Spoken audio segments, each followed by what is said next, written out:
शेवटी शरद पवारांनी आपल्या राजकीय डावपेचांनी तटकरे आणि पटेलांचा गेम केलाच. दादांच्या जवळच्या नेत्यांना पूर्ण राष्ट्रवादी आपल्या ताब्यात पाहिजे अशी भनक लागताच पवारांचा मास्टर स्ट्रोक. शरद पवारांचं राजकीय करिअर संपलं असं अनेकांना वाटू लागलं होतं. कॅन्सरसारखा आजार शरद पवार साहेबांना संपू शकला नाही, इतरांची काय मजाल. रुपाली ठोंबरे म्हणतात, सत्तेतील असलेल्या अजितदादांच्या दुर्दैवी घटनेतील तपास विरोधातील आमदार रोहित पवार करतात. अनेक संशय प्रश्न उपस्थित केले आहे आणि आम्ही सत्तेत असून आपल्या अजितदादांच्या घटनेचे तपासाचा वेग, सत्य 21व्या दिवशी समोर आणू शकत नाही ही शोकांतिका. आपण सत्तेत आहोत तरी तपास यंत्रणेचा भोंगळ कारभार समोर येतोय. तातडीने त्वरित सक्षम योग तपास यंत्रणा कार्यरत करून पारदर्शक तपास पुरावे महाराष्ट्रासमोर ठेवावे, अन्यथा हा जाणीवपूर्वक केलेला घातच आहे यावर शिक्कामोर्तब करावा लागेल. नेमका घडले काय ते सविस्तर पहा. त्यापूर्वी चॅनलवर नवीन असाल तर चॅनलला सबस्क्राईब करून बेल आयकॉनवर क्लिक करा. मोदी शहा जितके असतील ना, त्यांच्या पुढे आहे शरद पवार. खूप वर्ष पुढे आहेत, लक्षात घ्या.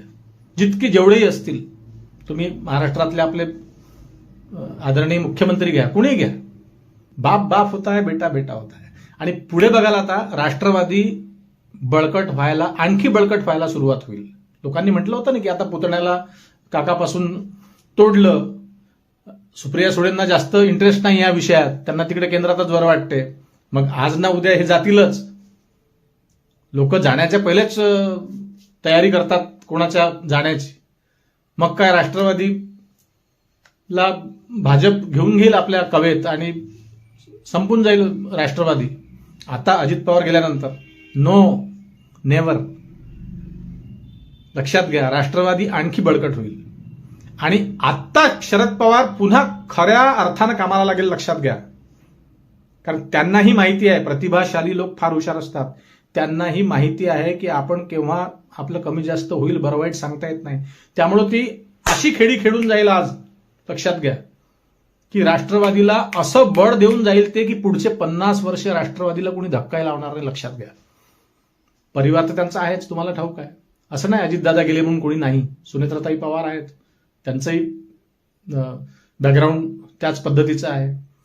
पुढे पार्थ पवार आहेत, जय पवार आहेत, रोहित पवार रेडीच आहे, अजितदादांच्या मागेच रेडी आहे, तयार आहेत. तर जे रोहित पवारांनी पॉवर प्रेझेंटेशन ते केलं होतं, पीपीटी सादर केली होती, आणि त्याच्यामध्ये ज्या दिवशी सुनील तटकरे आणि प्रफुल्ल पटेल यांच्यावरतीच त्यांचा निशाणा होता, अप्रत्यक्षपणे त्यांनी नाव घेतलं नाही. पण हे सगळे गेम विभीषण मोठ्या साहेबांचे होते, लक्षात घ्या. कुणाच्याही लक्षात शरद पवार असतील नसतील, पण शरद पवारांचं राजकारण कुणालाही आजपर्यंत शिकता आलं नाही. केंद्रातल्या अमित शहा आणि नरेंद्र मोदींना दोघांवरती टीका होत होत्या.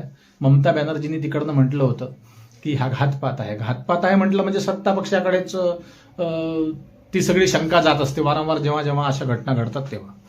तर तेव्हा त्यांनी एक पत्ता फेकला आणि सगळ्या महाराष्ट्राला, भारताला, देशाला शांत केलं, सगळ्या पत्रकारांना शांत केलं त्यांनी. त्यामुळे कोणाचाच तिकडे डोकं चाललं नाही. त्यानंतर काय घटना झाली, त्यानंतर घटना घडली. चौथ्याच दिवशी सुनेत्रा पवारांनी, त्यांच्या सुनबाईंनी, अजितदादांच्या पत्नीनी उपमुख्यमंत्री पदाची शपथ घेतली.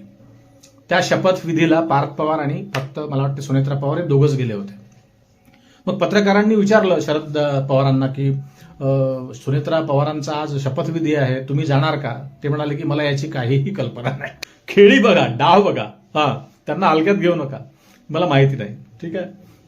रोहित पवारांना काही लोकांनी विचारलं, त्यांनी सांगितलं की आम्हाला काही कल्पना नाही, त्यांनी ते केलं असावं. तर हा झाला सगळा विषय. आणि त्यानंतरचा तिसरा घटनाक्रम बघा. एक पहिला कोणता झाला, जे त्यांनी स्टेटमेंट केलं, हा अपघात आहे, हा घातपात नाही. पहिलं स्टेटमेंट, ज्यांनी सर्व लोक शांत बसले, कार्यकर्ते शांत राहिले. पहिलं वाक्य, हा घातपात नाही, कुणीही राजकारण करू नये. दुसरा पत्ता फेकला, म्हणे सुनेत्रा पवार शपथ घ्यायला गेल्या त्याची मला काही जाणकारी नाही. हा दुसरा पत्ता. आणि तिसरा पत्ता केव्हा फेकला त्यांनी, तो फेकला रोहित पवारांच्या माध्यमातून. मग जसं जसं हे वादळ थोडंसं लोकांना वाटलं की नाही सगळं शांत झालं आहे, स्वतः शरद पवारच त्यांच्या कुटुंबातले मुख्य आहेत, ज्येष्ठ आहेत, त्यांनीच जेव्हा असं स्टेटमेंट दिलं, तर मग कोण त्या भानगडीत पडणार कशाच्या की हा घातपात आहे किंवा त्याची चौकशी व्हावी, तोपर्यंत सगळं वादळ शांत होतं. अचानक रोहित पवारांनी पत्रकार परिषद घेतली आणि मग तिथून त्या कामाची सुरुवात झाली. मंडळी, हा सगळा गेम, हे सगळे पत्ते कुणाचे नाही बरं का, त्यांना हलक्यात घेऊ नका. 5 पिढ्यांचं राजकारण, ही सगळी खेळी शरद पवारांची आहे. आणि अजितदादा पवार जेव्हा शरद पवारांपासून वेगळे झाले, राष्ट्रवादीचं आपलं दुकान त्यांनी वेगळं मांडलं, त्याच दिवसापासून शरद पवारांच्या डोक्यात 2 नावं होते. एक सुनील तटकरे आणि दुसरे प्रफुल्ल पटेल. अंदाज असतो, इतके वर्ष उगाच नाही घासले ना हो, पूर्ण केस त्यांचे डोक्यावरचे संपलेले आहेत, पवारांच्या डोक्यावरचे. इतका मोठा आपला कॅन्सरचा आजार ते तोंडाजवळ पाळत आहेत, पाळला आणि आता त्यांना नीट बोलता येत नाही, पण तरीही ते खंबीर आहेत. त्यांना हलक्यात कोणी घेऊ नये मंडळी. तर हे सगळे जे खेळ झाले ना, आणि आता पुढे जे खेळ होतील, हे सगळे खेळ शरद पवार करतील, लक्षात घ्या. त्या परिवाराला, अख्ख्या परिवाराला तुम्ही हलक्यात घेऊ नका. कोण कुठे कोणाला काय स्टेटमेंट द्यायचं आहे त्यांचं ते आधी ठरलेलं असतं की काय, हे समजायला मार्ग नाही. महाराष्ट्र अचंबित झालाय मंडळी. एकीकडे सांगायचं केंद्राला शांत करण्यासाठी, केंद्राची मैत्री जपण्यासाठी, की ममता बॅनर्जींनी कुणी राजकारण करू नये. त्यांनी अर्थात ममता बॅनर्जीचं नाव घेतलं नाही, पण कुणी याच्यावर राजकारण करू नये, हा अपघात आहे. त्यांना शांत करायचं, त्यांचं लक्ष आपल्याकडे केंद्रित करायचं आणि तात्काळ दुसरा पत्ता फेकायचा. शपथविधी, सगळ्या गोष्टींमध्ये शरद पवार इन्व्हॉल्ड असतात, हे लक्षात घ्या तुम्ही. तुम्हाला सांगितलं ना मी की त्यांना जायचं असतं नाशिकला, ते सांगतात नागपूरला.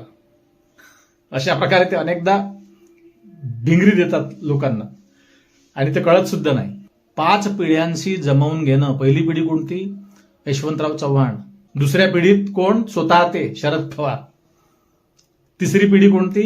अजितदादा पवार किंवा जयंत पाटील वगैरे, ही फळी तिसरी. आणि चौथी पिढी कोणती? रोहित पवार किंवा आदित्य ठाकरे इकडच्या बाजूला म्हणावं आपण. आणि 5वी पिढी पार्थ पवार.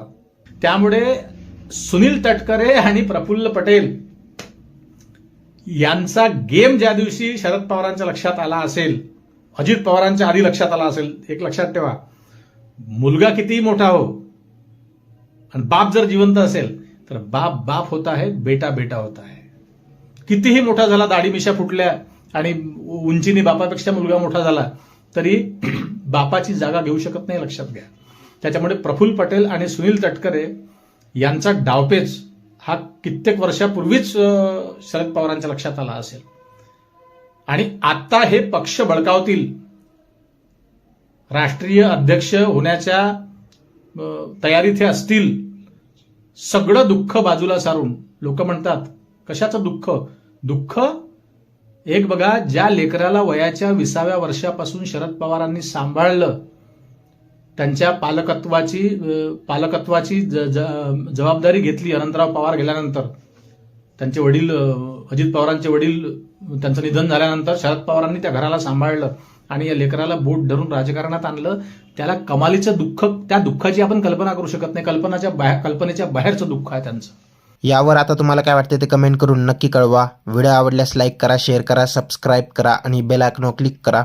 तसेच आमच्या फेसबुक पेजवर नवीन असाल तर सत्य मराठी या फेसबुक पेजला फॉलो नक्की करा. धन्यवाद.